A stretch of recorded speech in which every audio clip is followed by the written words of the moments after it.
जय श्री राम दोस्तों। मैं नरेंद्र सिंह एम के स्टडी यूट्यूब चैनल में आपका स्वागत करता हूं। जैसा कि आपने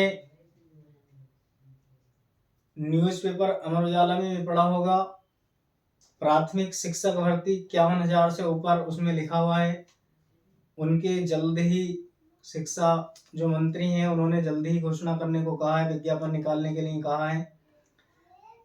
उससे पहले हो सकता है कि यूपी टेट भी हो, ज़्यादातर तो यूपी टेट हो गई, इसलिए हम यूपी टेट और एस टेट की क्लास चला रहे हैं।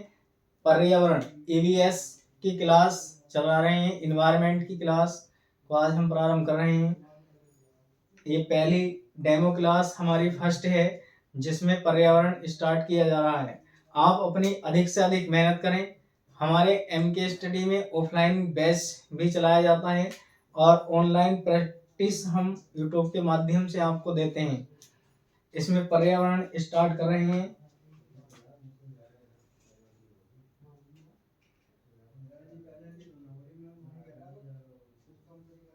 पर्यावरण पर्यावरण क्या होता है? पर्यावरण देखिए, पर्यावरण को हम पहले हम इसे डायमेंशन के अनुसार समझेंगे और उसके बाद मैं आपको इन चीज़ों को नोट भी कराऊंगा। जो चीज़ें मैं पढ़ा रहा हूँ यहाँ पर, मैं वो चीज़ें आपको नोट भी कराऊंगा। पहले डायमेंशन के माध्यम से आप इसे समझें। पर्यावरण जो है, पर्यावरण को हम दो प्रकार से समझेंगे। देखिए, नंबर 1 पर हम यहाँ पर ले रहे हैं पर्यावरण में पर्यावरण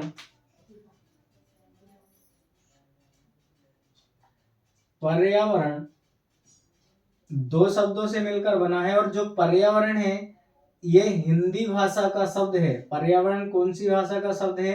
हिंदी भाषा का शब्द है। और पर्यावरण दो शब्दों से मिलकर बना है। किन किन से मिलकर बना है? एक मिलकर बना है आवरण से, आवरण, और पहला शब्द इसमें है परि प्लस आवरण। इन दोनों शब्दों से ये मिलकर बना है पर्यावरण। और परि जो शब्द लिया गया है, ये परि जो शब्द लिया गया है ये संस्कृत भाषा का शब्द है। परि शब्द किसका है? संस्कृत भाषा का शब्द है। हम इसके माध्यम से पर्यावरण की परिभाषा को निकालेंगे। इन दोनों शब्दों के माध्यम से किसकी परिभाषा निकालेंगे? हम पर्यावरण की। पर्यावरण क्या है, पर्यावरण की परिभाषा क्या है? अभी आपको लग रहा होगा कि क्या समझाया जा रहा है, लेकिन अभी आप देखना, मैं इससे ही परिभाषा इसकी बना दूंगा। कैसे बनाएंगे? देखिए, परि का मतलब होता है चारों ओर। जो परि यहाँ पर है हमारे पास, इसका मतलब है चारों ओर। और आवरण का मतलब है घेरा या घेरे हुए, है ना? घेरे हुए या घेरा हुआ। किसे घेरा हुआ? इन दोनों के द्वारा किसे घेरा गया है? जीव को घेरा गया। किसे?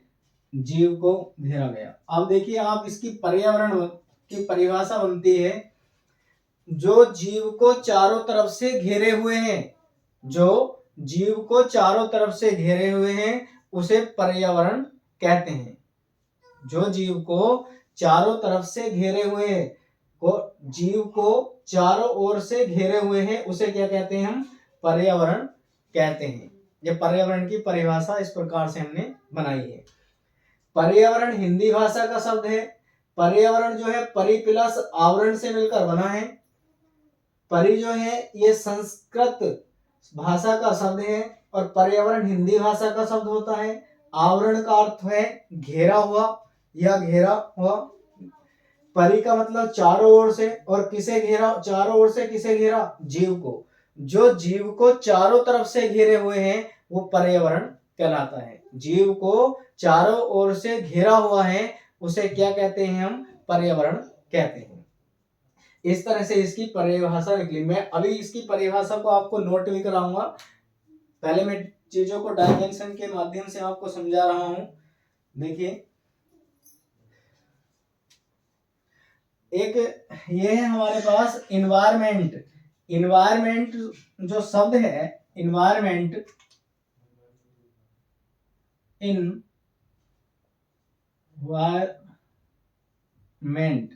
इन्वायरमेंट फ्रेंच भाषा के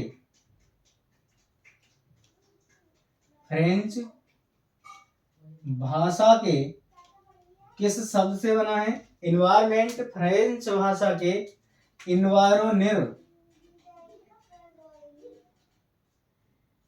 इन्वायरोनिर शब्द से निकला है। इन्वायरमेंट जो शब्द है हमारा वो फ्रेंच भाषा के इन्वायरोनिर शब्द से निकला है, जिसका अर्थ है पास पड़ोस, जिसका अर्थ होता है पास और पड़ोस। क्या अर्थ होता है? पास पड़ोस। किसका पास पड़ोस? जीव का पास पड़ोस, जीव का पास पड़ोस। ये मैंने डायमेंशन के माध्यम से इन चीजों को बनाया है। आप समझने के लिए इस तरह से इन्हें याद करें, ये आपके हमेशा याद रहेंगी। पर्यावरण था, पर्यावरण को हमने दो प्रकार से बांटा। पहला पर्यावरण जो हिंदी भाषा का शब्द है, हिंदी भाषा के आधार पर, और दूसरा बांटा है हमने इसे अंग्रेजी भाषा के आधार पर। अंग्रेजी में इन्वायरमेंट कहते हैं इसे, और हिंदी में पर्यावरण कहते हैं। पर्यावरण को दो भागों में बांटा गया, परि प्लस आवरण। और पर्यावरण के इस शब्द का जो परि है, इसका अर्थ होता है, ये संस्कृत भाषा से लिया गया है। परि का मतलब होता है चारों ओर से, और आवरण का मतलब घेरे हुए, आवरण। जैसे आप बीज को देखते हैं, बीज के ऊपर जो छिकला होता है उसे बीज का आवरण बोला जाता है। वो क्या होता है? बीज को चारों तरफ से घेरे हुए होता है, उसे आवरण कहते हैं। चारों ओर से घेरे हुए किसे? जीव को।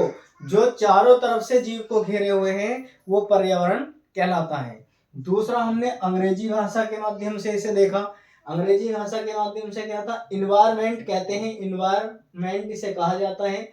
इन्वायरमेंट अंग्रेजी भाषा फ्रेंच भाषा के शब्द से निकला है। किस शब्द से निकला है? इन्वायरोनिर शब्द से निकला है। किस शब्द से निकाला गया है? इन्वायरोनिर शब्द से निकला है, जिसका अर्थ है पास पड़ोस।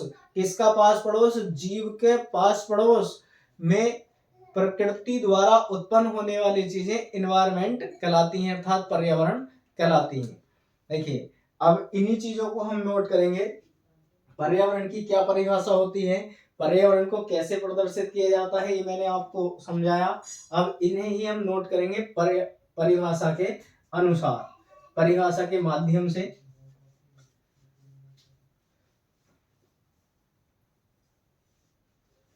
पर्यावरण की परिभाषा, आप हम इसमें हेडिंग डालेंगे पर्यावरण की परिभाषा।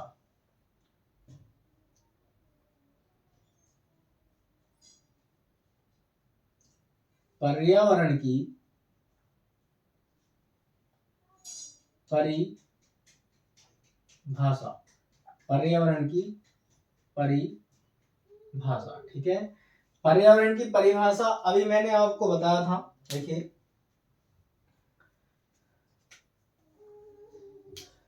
जो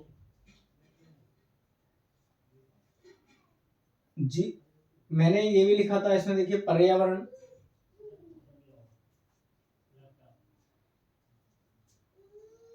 पर्यावरण दो शब्दों से मिलकर बना है। किन किन शब्दों से मिलकर बना है? परि प्लस आवरण, ये पर्यावरण इससे मिलकर बना है, परि प्लस आवरण से मिलकर बना है। परि का जो अर्थ होता है, परि का अर्थ होता है चारों ओर,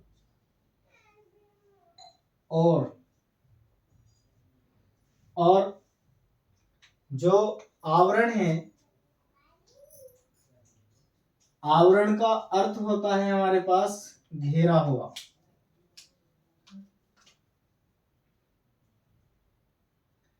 घेरे हुए, आवरण का मतलब होता है घेरे हुए, ये होता है।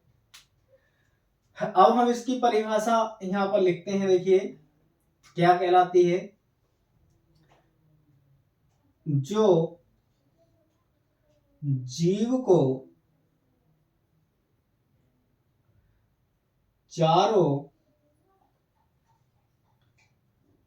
ओर से घेरे,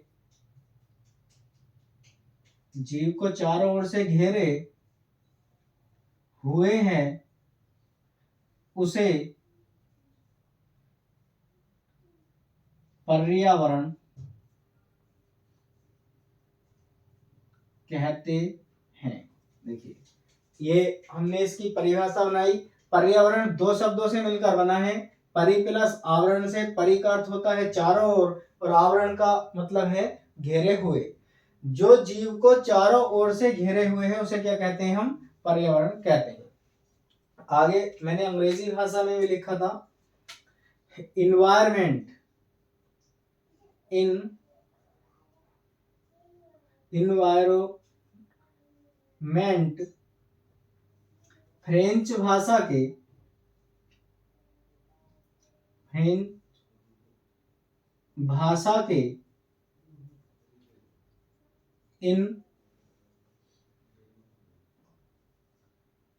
इन्वायरोनिर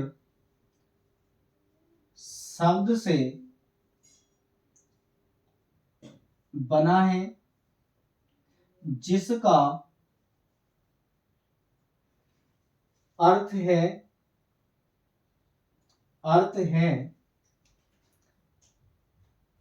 पास पड़ोस, जिसका अर्थ है पास पड़ोस।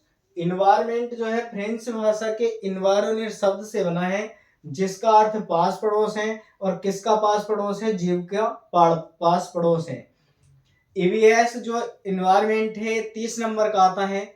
इन 30 नंबर में आपको इतिहास, भूगोल, ये सारी चीजें इसमें देखने को मिलेंगी। और विज्ञान जो फिजिक्स है, और पॉलिटिकल साइंस भी इसमें आती है, जिसे संविधान कहा जाता है, वो भी आपको इसमें देखने को मिलेगा। इन सब को मिलाकर ये 30 नंबर का आता है। और जो मैंने स्टार्ट किया है पर्यावरण, ये 15-16 नंबर का इसमें आता है। और बाकी सबको मिलाकर साइंस भी आती है इसमें, और ज्योग्राफी भी इसमें आती है, और इसमें संविधान भी इसमें आता है। ये सब मिलाकर 30 नंबर का आता है। ये बहुत अच्छा सब्जेक्ट है जो ज्यादा जानकारी रखते हैं। 30 में से 30 मार्क्स भी इसमें यूपी टेट के अंदर आते हैं। यूपी टेट में 30 नंबर का आता है। और एस टेट के लिए भी ये एस टेट का ही सिलेबस है जो यूपी टेट में है, सब इसमें से ही आता है। आप ज्यादा से ज्यादा तैयारी करें, इसके अच्छे से आप नोट्स बनाइए। अब आगे हम चलते हैं, देखिए पर्यावरण की अवधारणाओं पर। जो पर्यावरण की अवधारणाएं हैं, पर्यावरण में 4 प्रकार की अवधारणाएं दी गई थी। हम पर्यावरणीय अवधारणाओं पर बात करेंगे।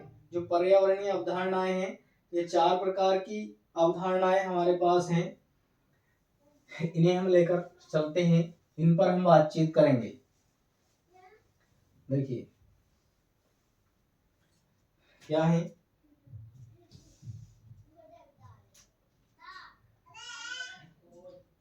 पर्यावरणीय अवधारणाएं, हम इन पर बात करेंगे। पर्यावरणीय अवधारणाएं सीधा सीधा लिखते हैं, चलो दोबारा से। पर्यावरणीय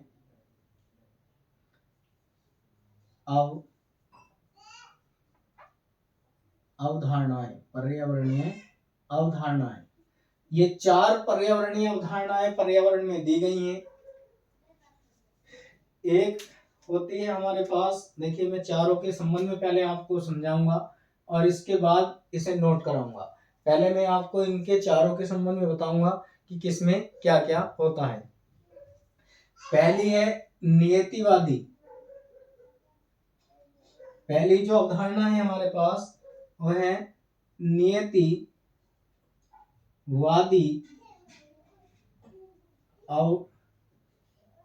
अवधारणा।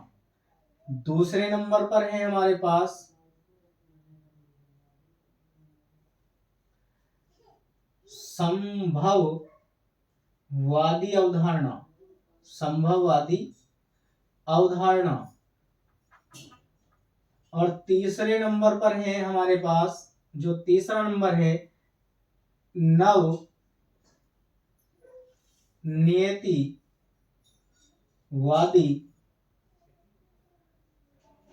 अवधारणा। नवनियतिवादी अवधारणा। और नंबर 4 जो थी वो पारिस्थितिकी अवधारणा है। नंबर 4 है इसमें हमारे पास पारिस्थितिकी अवधारणा। पारिस्थितिकी अवधारणा। पारिस्थितिकी अवधारणा। पारिस्थितिकी अवधारणा। ये 4 अवधारणाएं इसमें हैं और चारों अवधारणाओं के बारे में मैं आपको समझाऊंगा। ये चारों अवधारणाएं किस किस बात पर आधारित हैं।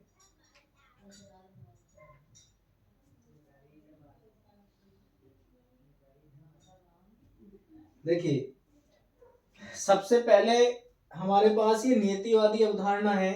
नियतिवादी अवधारणा क्या कहती है? नियतिवादी अवधारणा कहती है कि नंबर 1 हमारे पास है नियतिवादी अवधारणा। नियतिवादी अवधारणा में प्रकृति को श्रेष्ठ माना गया और नियतिवादी अवधारणा में कहा गया है, हम इसकी बात कर रहे हैं नियतिवादी अवधारणा। नियतिवादी अवधारणा में प्रकृति को श्रेष्ठ माना गया।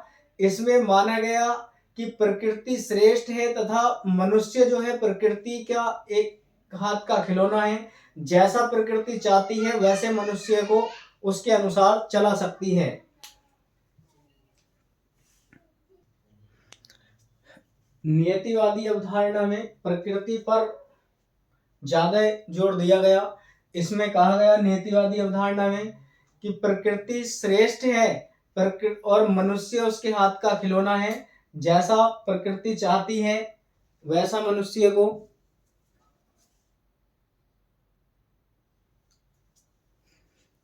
नियतिवादी अवधारणा, जो नियतिवादी अवधारणा है इसमें प्रकृति को श्रेष्ठ माना गया। इसमें बताया गया कि प्रकृति श्रेष्ठ है, मनुष्य इस अवधारणा का मनुष्य प्रकृति के हाथ का खिलौना है। इस अवधारणा को इस अवधारणा में पूर्णतः प्रकृति को श्रेष्ठ बताया गया। इसलिए इस अवधारणा को पर्यावरणीय अवधारणा के नाम से भी जाना गया, क्योंकि इसमें ज्यादातर जो प्रकृति थी, प्रकृति को श्रेष्ठ बताया गया, इसलिए इस अवधारणा को पर्यावरणीय अवधारणा के नाम से जाना गया। दूसरा आता हमारे पास संभववादी अवधारणा। जो संभववादी अवधारणा है, इस अवधारणा में मनुष्य को श्रेष्ठ माना गया, प्रकृति को गौण माना गया और कहा गया कि मनुष्य प्रकृति के प्रत्येक पहलू में परिवर्तन कर सकता है। इसलिए इस अवधारणा को प्रयोगवाद और विज्ञानवाद का नाम दिया गया, क्योंकि मनुष्य को कहा गया कि मनुष्य प्रकृति के प्रत्येक पहलू में परिवर्तन कर सकता है। फिर तीसरी अवधारणा है हमारे पास नवनियतिवादी अवधारणा। जब ये दोनों अवधारणाएं अलग अलग हुई, ये प्रकृति को श्रेष्ठ बताती हैं, ये मनुष्य को श्रेष्ठ बताती है, तब तीसरी अवधारणा निकल कर आती है और तीसरी अवधारणा है नवनियतिवादी अवधारणा। नवनियतिवादी जो अवधारणा है, ये नवनियतिवादी अवधारणा में कहा गया, इस अवधारणा ने उपयुक्त जो दोनों अवधारणाएं हैं, इन दोनों अवधारणाओं की श्रेष्ठताओं को नकार दिया गया। इसमें कहा गया न तो प्रकृति श्रेष्ठ है न ही मनुष्य श्रेष्ठ है। मनुष्य प्रकृति के प्रत्येक पहलू में परिवर्तन कर सकता है, परंतु यदि प्रकृति पर नकारात्मक प्रभाव पड़े तो मनुष्य को प्रकृति के अनुसार ही हो जाना चाहिए, जिससे प्रकृति में कोई भी हानिकारक नुकसान या हानिकारक किसी प्रकार की हानि ना हो सके। ऐसा नवनियतिवादी अवधारणा में कहा गया। किसमें कहा गया? नवनियतिवादी अवधारणा में। ये अवधारणा कब बनाई गई? जब इन दोनों अवधारणाओं में दोनों को अलग अलग श्रेष्ठ माना गया, दोनों का तालमेल नहीं बैठाया गया, तब इस अवधारणा में यही बात निकल कर आती है, नवनियतिवादी अवधारणा जो बनाई गई, कि इसमें न तो प्रकृति श्रेष्ठ है न मनुष्य श्रेष्ठ है। प्रकृति में मनुष्य प्रकृति में परिवर्तन कर सकता है, परंतु यदि मनुष्य के परिवर्तन करने से प्रकृति में नकारात्मक प्रभाव पड़ता है तो मनुष्य को प्रकृति के अनुसार ही चलना चाहिए। इसलिए इस अवधारणा को परिवर्तनकर्ता का या परिवर्तनशील का नाम दिया गया। तीसरी आती है हमारी पारिस्थितिकी अवधारणा। पारिस्थितिकी अवधारणा में क्या होता है? देखिए, पारिस्थितिकी अवधारणा क्या कहती है?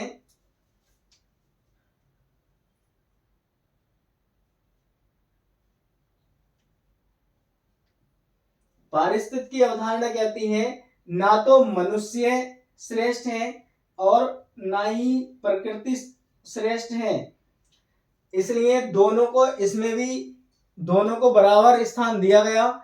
इसमें कहा गया ना तो प्रकृति श्रेष्ठ है ना ही मनुष्य गौण है, परंतु प्रकृति मनुष्य को पारिस्थितिकी अवधारणा में कहा गया है कि पारिस्थितिकी अवधारणा मनुष्य को पारिस्थितिकी अवधारणा में प्रकृति मनुष्य को परिवर्तन करने का अवसर देती है, परिवर्तन करने का अवसर देती है। इसलिए मनुष्य को परिवर्तन प्रकृति का परिवर्तन करता भी कहा जाता है।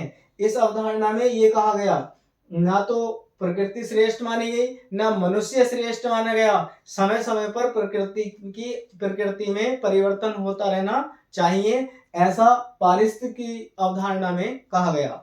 ये हमारे पास चार अवधारणाएं हैं जो मैंने इनके संबंध में बताया है। इन चारों को हम इसमें नोट करवाएंगे। आप व्यवस्थित तरीके से नोट आप अपना तैयार करें, जिससे आपको एग्जाम में सहायता मिल सकती है। और प्रकृति ने ही इस अवधारणा को मनुष्य परिवर्तनकर्ता का अवसर दिया, इसलिए इसे में मनुष्य को परिवर्तनकर्ता कहा जाता है। सबसे पहले हम नोट करेंगे पर्यावरण अवधारणा में नवनियतिवादी अवधारणा। नंबर 1 लेकर चलेंगे हम नवनियतिवादी अवधारणा। और जितने मैं आपको पॉइंट लिखवा रहा हूं नवनियतिवादी अवधारणा, ये चारों अवधारणाओं से संबंधित, आपको इन अवधारणाओं से इन पॉइंट से बाहर कभी क्वेश्चन नहीं आता है और ना ही आया है। आप इन्हें ध्यान से पढ़ें। नंबर 1 हमने लिखवाई थी नियतिवादी। नियतिवादी अवधारणा, नियतिवादी अवधारणा। देखिए, पॉइंट के माध्यम से मैं आपको लिखवाऊंगा कि ये क्या क्या कहती हैं अवधारणाएं।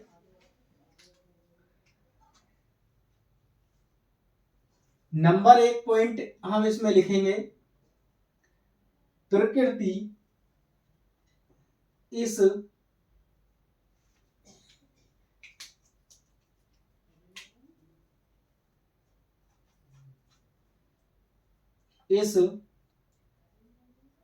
अवधारणा में माना गया कि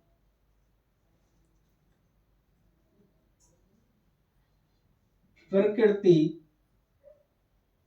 श्रेष्ठ तथा मनुष्य इसके हाथ का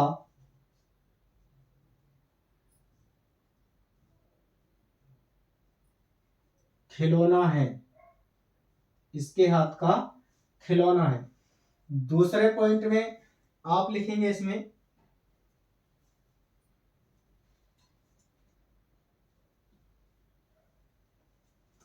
इस अवधारणा में दूसरा पॉइंट है, इस अवधारणा में पूर्णतः प्रकृति को पूर्णतः प्रकृति की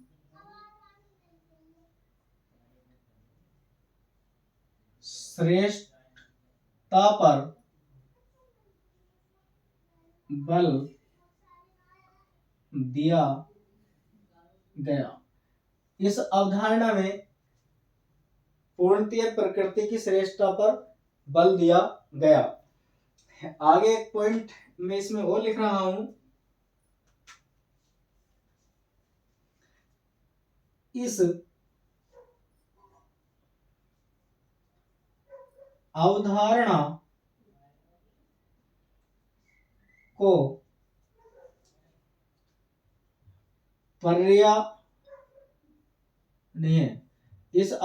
को पर्यावरणीय अवधारणा भी कहा गया। मैंने इस अवधारणा से संबंधित आपको 3 पॉइंट नोट कराए हैं और इससे क्वेश्चन पूछे जाते हैं कि किस अवधारणा में कहा गया मनुष्य प्रकृति के हाथ का खिलौना है, या किस अवधारणा में कहा गया, या कौन सी अवधारणा है जिसमें प्रकृति को श्रेष्ठ माना गया और मनुष्य को गौण माना गया, उसके हाथ का खिलौना माना गया, या कौन सी अवधारणा है जिसे पर्यावरणीय अवधारणा कहते हैं, वह कौन सी अवधारणा है जिसमें पूर्णतः पर्यावरण पर जोर दिया गया, या वे कौन सी अवधारणा है जिसे जिसमें पूर्ण रूप से प्रकृति को श्रेष्ठ माना गया। आपको चारों अवधारणाओं के नाम दिए गए होंगे, आपको उसमें से बताना है कि कौन सी अवधारणा है। और जितने भी क्वेश्चन बनते हैं ये मैंने आपको 3 पॉइंट नोट कराए हैं, इन तीनों पॉइंटों में जो भी क्वेश्चन बनने वाला है आपको इन तीनों पॉइंटों में मिल जाएगा। पहला पॉइंट है इसमें, इस अवधारणा में माना गया कि प्रकृति श्रेष्ठ तथा मनुष्य इसके हाथ का खिलौना है। कि जो भी संभव है वह केवल प्रकृति कर सकती है, मनुष्य को प्रकृति के अनुरूप चलना होता है, प्रकृति के अनुसार चलना होता है। दूसरा पॉइंट है, इस अवधारणा में पूर्णतः प्रकृति की श्रेष्ठता पर बल दिया गया। इस अवधारणा में पूर्णतः प्रकृति की श्रेष्ठता पर बल दिया गया, क्योंकि पहले यही बात मैंने इसमें लिखी है कि प्रकृति श्रेष्ठ है, तो किस पर बल दिया गया है, पूर्णतः प्रकृति की श्रेष्ठता पर बल दिया गया है, मनुष्य को इसमें कहीं नहीं लिया गया। तीसरे पॉइंट में लिखा, इस अवधारणा को पर्यावरणीय अवधारणा भी कहते हैं। ये आपसे ये क्वेश्चन पूछा जाता है इसमें। और पूर्णतः प्रकृति को श्रेष्ठ माना गया, ये क्वेश्चन आपसे पूछा जाता है। इस अवधारणा में माना गया कि प्रकृति श्रेष्ठ है और मनुष्य जो है उसके हाथ का खिलौना है, ये आपसे इसमें से क्वेश्चन पूछे जाते हैं। यदि आप यूपी टेट की तैयारी करते हैं तो प्रीवियस ईयर के क्वेश्चन आप उठाकर देखें। और हमारे एमके स्टडी में प्रीवियस ईयर के पहले जो पुराने पेपर हैं सभी पहले मैथ के पेपर हल कराए जाएंगे, मैथ के सभी पेपरों का सलूशन आपको कराया जाएगा। इसी तरीके से सबके पेपर आपको हमारे एमके स्टडी यूट्यूब चैनल पर हल करवाए जाएंगे। आप उन्हें यदि पुराने पेपर भी आप सही से पढ़ लेते हैं, क्वेश्चन कहाँ से निकलते हैं, क्वेश्चन कैसे बनते हैं, क्वेश्चन के बनने का किसी भी टॉपिक से क्या तरीका है, ये आप सब भली बातें सीख सकते हैं यदि आप पुराने पेपर पढ़ते हैं। पुराने पेपर से आपको एक्सपीरियंस होगा, अनुभव होगा। जब आपका अनुभव बढ़ेगा तो आप स्वतः ही अच्छे क्वेश्चन कर पाएंगे और एक अच्छा स्कोर यूपी टेट में कर पाएंगे, जो कि आने वाली आगामी भर्ती के लिए आपका बहुत लाभदायक सिद्ध होगा। दूसरी लेकर चलते हैं, दूसरी अवधारणा थी हमारी संभववादी अवधारणा। दूसरी हमने बताई थी संभववादी अवधारणा। क्या होती है संभववादी अवधारणा, ये मैं आपको बता चुका हूं, देखिए, और आगे लेकर चल रहे हैं हम इसमें।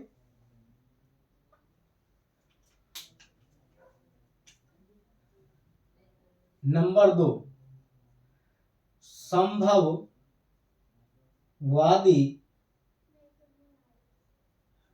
अवधारणा।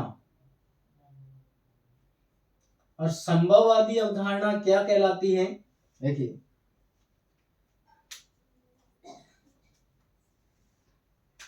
नंबर 1 पॉइंट है इसमें, इस अवधारणा पर मनुष्य की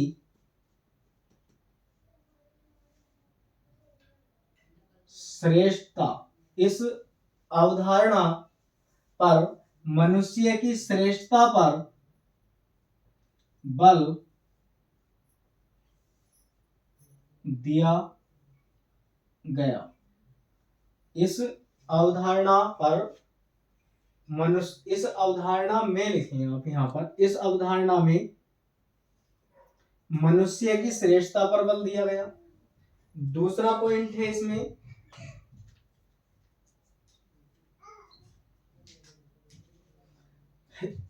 इस अवधारणा का मानना है कि इस अवधारणा का मानना है कि मनुष्य परिवर्तनशील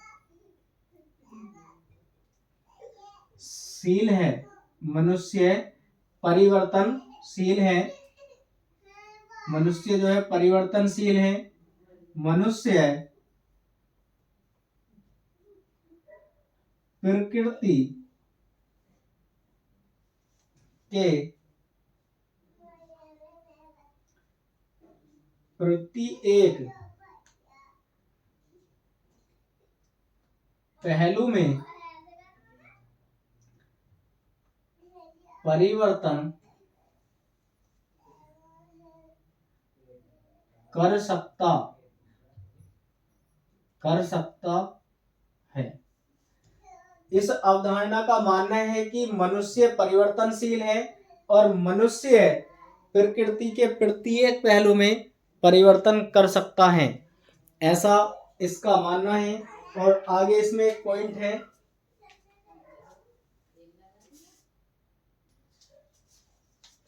देखिए इसमें तीसरा पॉइंट है। तीसरा पॉइंट क्या है इसमें, इस अवधारणा ने प्रयोगवाद तथा प्रयोगवाद और विज्ञानवाद पर बल दिया। इस अवधारणा ने प्रयोगवाद और विज्ञानवाद पर बल दिया। देखिए अभी मैंने इससे पहले बताया था आपको नियतिवादी अवधारणा, और यह है संभववादी अवधारणा। संभववादी अवधारणा में मनुष्य को श्रेष्ठ बताया गया और नियतिवादी अवधारणा में प्रकृति को श्रेष्ठ बताया गया, परंतु दोनों का तालमेल बैठ सके ऐसा इनमें कोई से में भी नहीं कहा गया। इस अवधारणा का मानना यह है कि मनुष्य परिवर्तनशील है, मनुष्य परिवर्तन कर सकता है, मनुष्य प्रकृति के प्रत्येक पहलू में परिवर्तन कर सकता है। आपसे इसमें से क्वेश्चन पूछा जाता है, मनुष्य को परिवर्तनशील किस अवधारणा के अंतर्गत माना गया? संभववादी अवधारणा के अंतर्गत माना गया। मनुष्य को श्रेष्ठ माना गया, मनुष्य को जो श्रेष्ठ माना गया है वो संभववादी अवधारणा के अंतर्गत माना गया है। फिर आपसे पूछा जाता है प्रयोगवाद या आपसे पूछा जाता विज्ञानवाद पर जो बल दिया गया वह अवधारणा है। आपको इन अवधारणाओं से क्वेश्चन बनेंगे और जो क्वेश्चन बनते हैं वो क्वेश्चन मैं आपको यहाँ पर निकाल कर दिखा रहा हूँ कैसे कैसे क्वेश्चन यहाँ पर बनते हैं। इस अवधारणा ने प्रयोगवाद और विज्ञानवाद पर यहाँ से क्वेश्चन आ भी चुका है, प्रयोगवाद और विज्ञानवाद इन पर क्वेश्चन ये आ भी चुका है। यहाँ पर आप ध्यान दें, जो पॉइंट मैं आपको लिखवा रहा हूँ ये इंपॉर्टेंट पॉइंट है, इनके बारे में है तो बहुत कुछ, परंतु मैं ऐसे ही पॉइंट आपको लिखवा रहा हूँ जिनसे क्वेश्चन बनते हैं। आगे हमारे पास तीसरी अवधारणा थी नवनियतिवादी अवधारणा। नवनियतिवादी अवधारणा क्या कहती है, मैंने आपको अभी अभी इसके संबंध में बताया भी था और आगे हम इसे नोट भी करा रहे हैं। नवनियतिवादी अवधारणा, तीसरा नंबर है नव नियतिवादी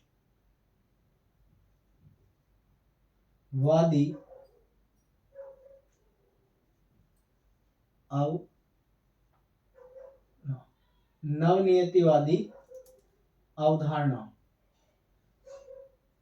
नवनियतिवादी अवधारणा ये होती है नवनियतिवादी अवधारणा। क्या कहते हैं इसमें, देखिए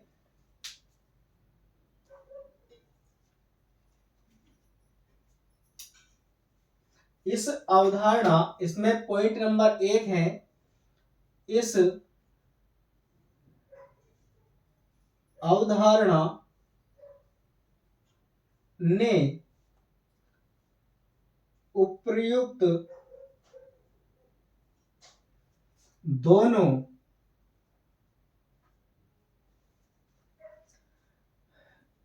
अवधारणाओं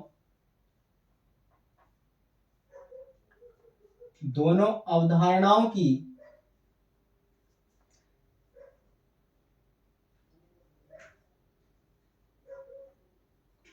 अस्वीकारता को, दोनों अवधारणाओं की श्रेष्ठता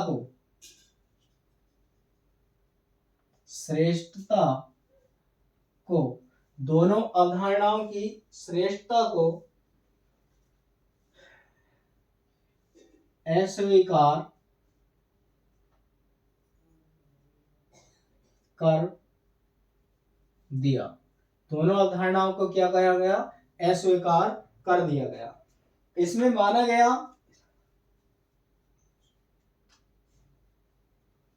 इस अवधारणा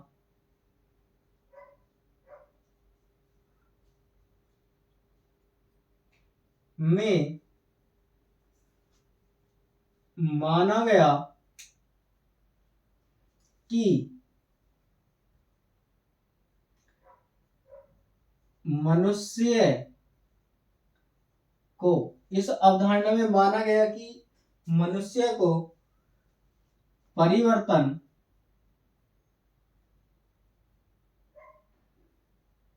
करना चाहिए, परंतु यदि परिवर्तन का प्रकृति पर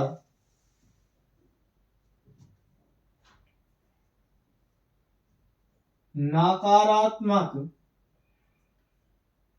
प्रभाव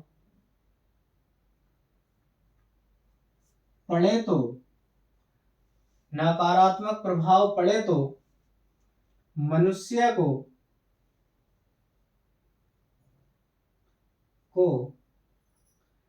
प्रकृति के अनुरूप हो जाना चाहिए। मनुष्य को प्रकृति के अनुरूप हो जाना चाहिए। आगे इसमें एक पॉइंट और है, अनुरूप हो जाना चाहिए या हम इसे अनुसार हो जाना चाहिए, ऐसा भी कह सकते हैं, अनुसार हो जाना चाहिए। आगे एक पॉइंट और है, इस अवधारणा ने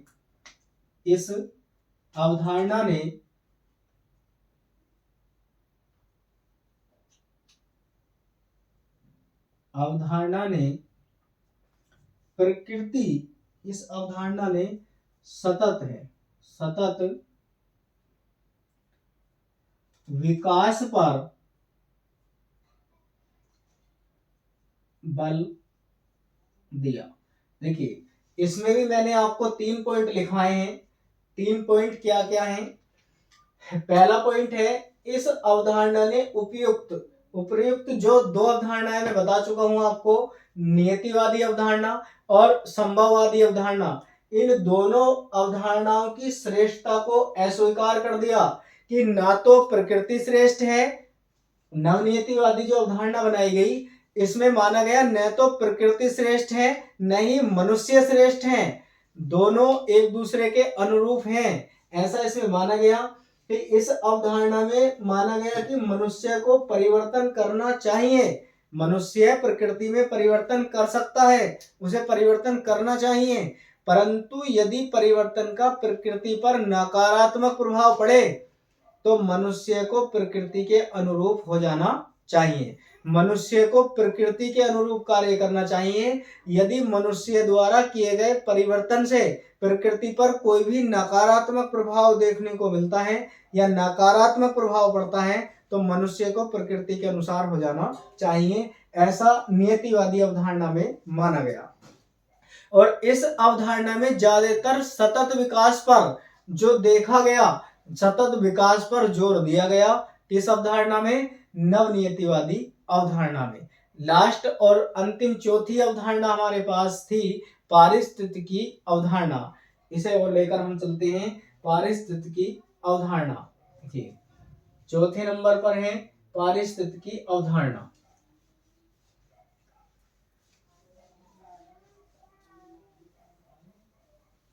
पारिस्थितिकी अवधारणा क्या कहती है? देखिए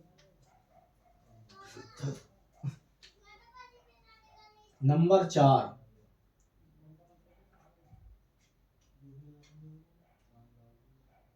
पारिस्थितिकी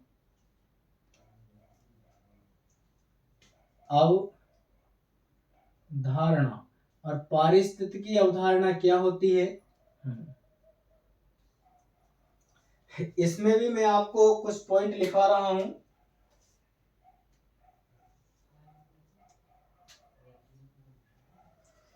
इस अवधारणा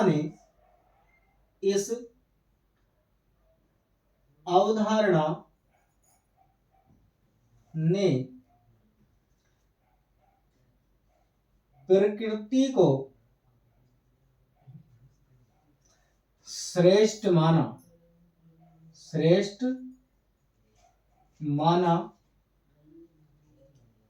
परंतु इस अवधारणा ने प्रकृति को श्रेष्ठ माना, परंतु मनुष्य को गौण नहीं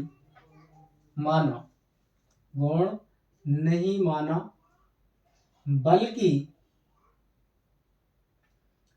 मनुष्य को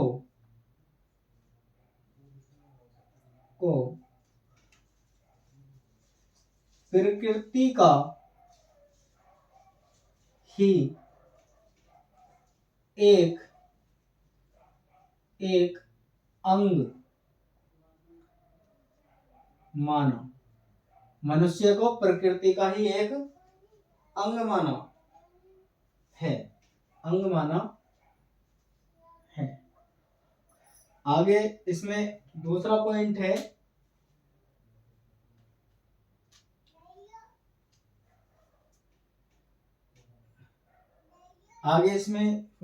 इस अवधारणा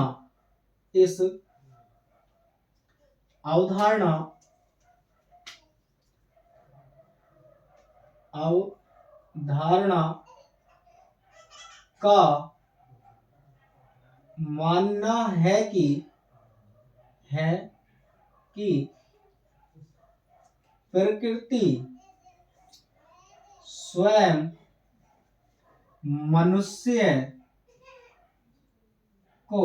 प्रकृति स्वयं मनुष्य को इस अवधारणा का मानना है कि प्रकृति स्वयं मनुष्य को परिवर्तन करने का अवसर प्रदान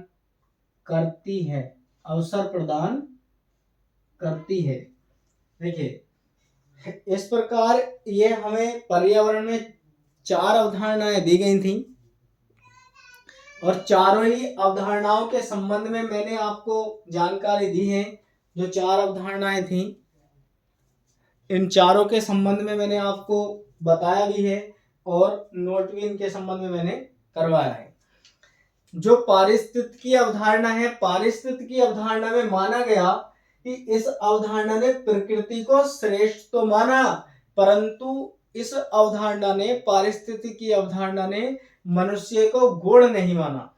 उसे प्रकृति का एक अंग माना गया और प्रकृति का अंग माना गया। इसमें कहा गया कि मनुष्य श्रेष्ठ, इसमें प्रकृति श्रेष्ठ है परंतु मनुष्य गुण नहीं है, वह प्रकृति का ही एक अंग है। इसका प्रकृति का ही एक अंग माना गया इस अवधारणा में मनुष्य को। दूसरा पॉइंट मैंने लिखा है, इस अवधारणा का मानना है कि प्रकृति स्वयं मनुष्य को परिवर्तन करने का अवसर देती है। इस अवधारणा का यह मानना था कि प्रकृति मनुष्य को स्वयं परिवर्तन करने का अवसर प्रदान करती है, परंतु ऐसा नहीं है कि मनुष्य, इस अवधारणा में ऐसा नहीं माना गया कि इसमें केवल मनुष्य श्रेष्ठ है या प्रकृति श्रेष्ठ है। इसमें दोनों को वरीयता दी गई है, प्रकृति को भी और मनुष्य को भी। 4 प्रकार की अवधारणाएं थी। आज की क्लास में मैंने जो पढ़ाया मैं एक बार आपको बता देता हूं। देखिए, पहले मैंने पर्यावरण पढ़ाया। पर्यावरण शब्द के डायमेंशन के माध्यम से मैंने उसकी आपको परिभाषा सिखाई कि पर्यावरण जो है वो 2 शब्दों से मिलकर बना है। पर्यावरण हिंदी भाषा का शब्द है और पर्यावरण 2 शब्दों से मिलकर बना है, एक परि प्लस दूसरा आवरण। परि जो है वो संस्कृत भाषा का शब्द है और मैंने उससे परिभाषा निकाली थी। परि का अर्थ होता है चारों ओर से और आवरण का मतलब होता है घेरा हुआ, और सबको मिलाकर एक परिभाषा बनी थी, जीव जो बीच में रखे जीव को, जो जीव को चारों ओर से घेरे हुए, चारों ओर से जीव को घेरे हुए हैं, वो पर्यावरण कहलाता है। दूसरा मैंने अंग्रेजी शब्द के माध्यम से बनाई थी। इन्वायरमेंट जो है वो फ्रेंच भाषा के, इन्वायरमेंट फ्रेंच भाषा के इन्वायरोनिर शब्द से निकला है, जिसका अर्थ होता है पास पड़ोस। किसका पास पड़ोस? जीव का पास पड़ोस, क्योंकि पर्यावरण किसके लिए है? जीव के लिए है। और उसके इसमें 2 घटक होते हैं, पर्यावरण के 2 घटक होते हैं, ये मैंने आपको नहीं लिखवाए हैं, आगे मैं पढ़ाऊंगा और भी। पर्यावरण के 2 घटक होते हैं, एक होता है प्राकृतिक घटक और एक होता है मानव निर्मित घटक। प्राकृतिक घटक को भी 2 भागों में बांटा गया, एक जैविक घटक और दूसरा अजैविक घटक। जैविक घटक में जो आते हैं वो जीव जंतु आते हैं और अजैविक घटक में ये आते हैं निर्जीव, जो निर्जीव होते हैं, जैसे पर्वत, पठार, मरुस्थल, इस तरह के ये निर्जीव में आते हैं। और जो मानव निर्मित द्वारा है, मानव निर्मित, एक तो प्राकृतिक और एक मानव निर्मित। मानव निर्मित में जो मनुष्य द्वारा चीज बनाई जाती हैं, जैसे मेज, कुर्सी इत्यादि, घर, मकान, ये जो होते हैं ये मानव निर्मित पर्यावरण में आते हैं। फिर मैंने आपको इसमें अवधारणाएं पढ़ाई, 4 प्रकार की अवधारणाएं मैंने आपको पढ़ाई हैं। पहली अवधारणा थी हमारी नियतिवादी, दूसरी संभववादी और तीसरी अवधारणा थी नवनियतिवादी और चौथी अवधारणा आपको पढ़ाई गई है, ये आपके सामने है, पारिस्थितिकी अवधारणाएं।